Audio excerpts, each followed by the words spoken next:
विदर्भातल्या प्रकल्पबाधितांना 831 कोटी सानुग्रह अनुदान। आज अमरावतीत देवेंद्र फडणवीस आणि चंद्रशेखर बावनकुळे यांच्या हस्ते सानुग्रह अनुदान वितरण। पुणे विमानतळाचा आणखीन एक नवा विक्रम। पुणे विमानतळावरून एकाच दिवसात झाली 210 विमानांची वाहतूक।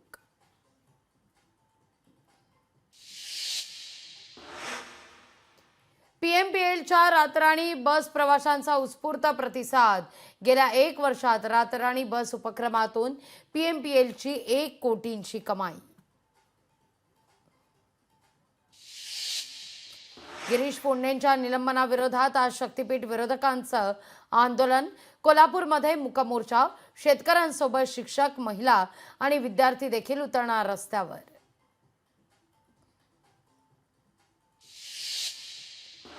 शिक्षक घोटाळ्याप्रकरणी पोलिसांकडून झाडाझडती। नागपूरच्या धंतोलीतील विभागीय शिक्षण उपसंचालक कार्यालयाची झाडाझडती।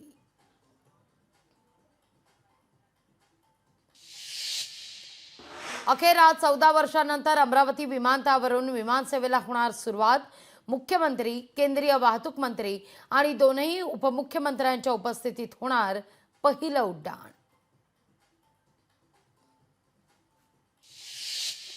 उल्हासनगरमध्ये 4 मजली इमारतीचा स्लॅब कोसळला। दुर्घटनेत एक व्यक्ती जखमी। कॅम्पच्या 5व्या मंदिराजवळ घडली एक घटना।